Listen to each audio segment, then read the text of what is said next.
Capital Views is sponsored by North Rim Bank, Alaska Oil and Gas Association, ConocoPhillips, and Linden.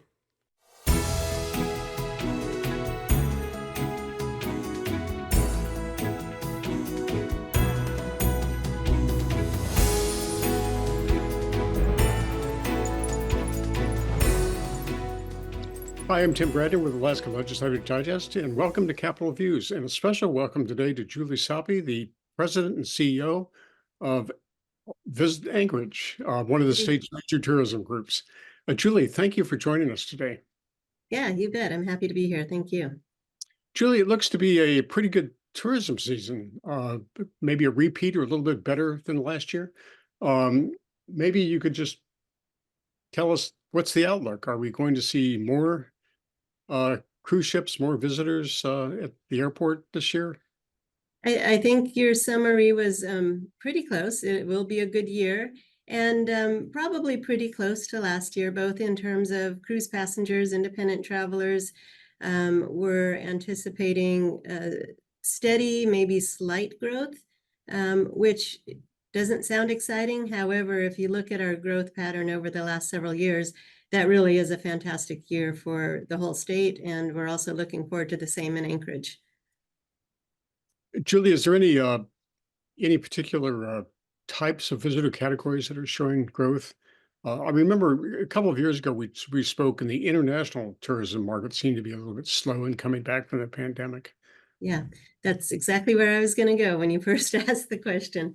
I do think that international travel continues to grow. It still is probably lagging behind pre-pandemic, unlike some of our leisure and our cruise and our meetings traffic has all bounced back very nicely. So we are still waiting for international to come back. And I think this year we'll continue to see growth. I think there's additional air routes coming internationally into the United States, and the interest is definitely there. So we do think that part of the market will continue to grow slowly. It's a small part of the market, depending on where you are in the state. Say 6 to 10% of our visitors come internationally, but they are important because they spend more, they might do different activities. Some of the international markets tend to like winter, which is fantastic for the communities that are growing their winter base. So small part coming back, and an important part in terms of visitor spending. It's pretty remarkable. The winter tourism is pretty remarkable. I mean, how fast that's grown, and it just didn't exist until just a few years ago. But it's mainly an interior Alaska thing, isn't it? Or does Anchorage enjoy it also? Yeah, we're seeing growth here in Anchorage. Certainly Fairbanks has done a great job in promoting winter for many years now. In Anchorage, winter for us means meetings and conventions, which has been super strong. In fact, last year was our best year ever for meetings and conventions, about $134 million in impact from attendees alone.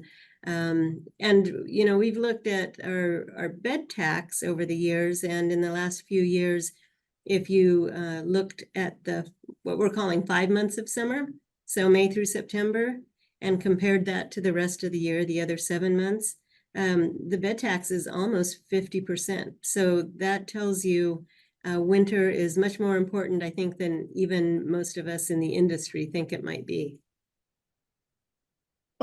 Julie, maybe you could speak to the conventions and the visitors. AFN, for example, was quite strong this year. And are there some other ones that are quite notable during the winter? Yeah, so, each year, at least in Anchorage, we go after some of the national, international, regional groups. So those might vary. Certainly AFN is an important one because they are so reliable. They have a convention in Alaska every year.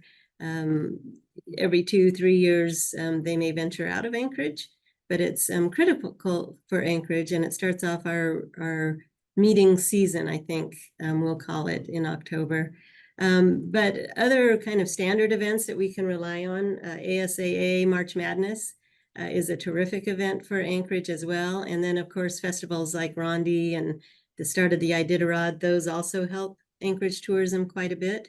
And then beyond that, we fill in with different meetings, trade shows, conventions, as we can. And those might be, a 2,000 person one or a 500 person one, but they all contribute. And of course, meetings and conventions that's business for the hotels and the restaurants and helps really keep them open year round. Right, keeps Which a is solid workforce year round. And hotels, restaurants, those are the obvious ones, but florists and decorators and convention centers, all of those rely on the meetings and conventions. So it really expands throughout the economy. Julie, there in years past, in recent years past, there were real issues and challenges with workforce in the industry. And how are we dealing with that? How are things looking this year? It's better. It was a little better last year. I think it's a little better this year.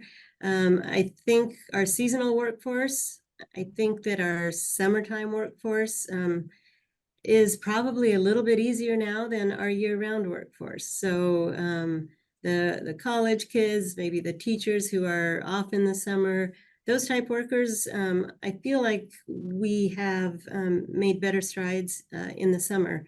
Year-round workforce, especially kind of the transition seasons, feels like still a little bit of a struggle for a lot of our businesses that serve visitors. Yeah, I remember just a couple of years ago, there was folks in the tourism industry were telling people to tell your cousin, tell your relatives, come and work, help us out.